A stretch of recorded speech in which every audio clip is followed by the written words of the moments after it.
Hi, தேங்காய் ரவை பருப்பி செய்கிறதுக்கு ஸ்டவ் ஆன் பண்ணிட்டு ஒரு கடாய் வந்து எடுத்து வச்சுக்கோங்க. கடாய் சூடாந்து ஒரு டேபிள் ஸ்பூன் நெய் ஊற்றிக்கலாங்க. ஊற்றிட்டு அரை கப் அளவுக்கு ரவை வந்து சேர்த்துக்கலாம். சேர்த்துட்டு இந்த நெய்யில் ரவையை வந்து நல்லா வறுத்து எடுத்துக்கலாங்க. வறுத்து எடுத்துகிட்டு ஒரு பிளேட்டுக்கு வந்து இதை கொட்டி வச்சுக்கலாம். கொட்டிட்டு மறுபடியும் ஒரு டேபிள் ஸ்பூன் நெய் ஊற்றி நெய் உருகுனதும் அரை கப்பு தேங்காய் வந்து சேர்த்துக்கலாங்க. தேங்காய் வந்து நல்லா வறுத்து எடுத்துக்கலாம்.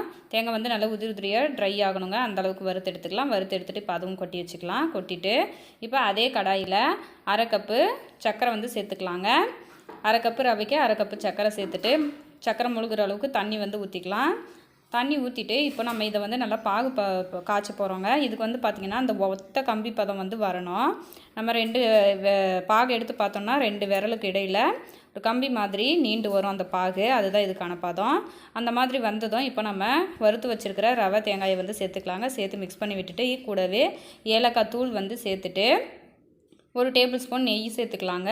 சேர்த்து விட்டுட்டு இப்போ கலந்து விட்டுக்கலாம். கலந்துட்டு நல்லா இதெல்லாம் ஒன்று போல் திரண்டு வந்ததும் ஸ்டவ் ஆஃப் பண்ணிட்டு ஒரு பிளேட்டில் நெய் வந்து அப்ளை பண்ணிட்டு நம்ம கலந்து வச்சுருக்கிற இந்த கலவையை வந்து சேர்த்துக்கலாம்.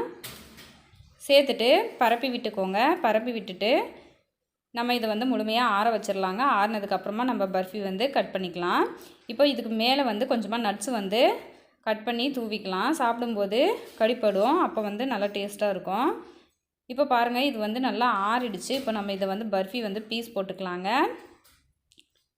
ரொம்பவே சூப்பராக இருக்கும். குழந்தைங்கள்லாம் ரொம்பவே விரும்பி சாப்பிடுவாங்க. கண்டிப்பாக ட்ரை பண்ணி பாருங்கள். இப்போ பாருங்கள், நம்மளோட சூப்பரான ரவை தேங்காய் பர்ஃபி வந்து ரெடி ஆகிடுச்சு. மறக்காமல் லைக் பண்ணி சப்ஸ்கிரைப் பண்ணிக்கோங்க. குழந்தைங்களுக்கும் செஞ்சு கொடுங்க.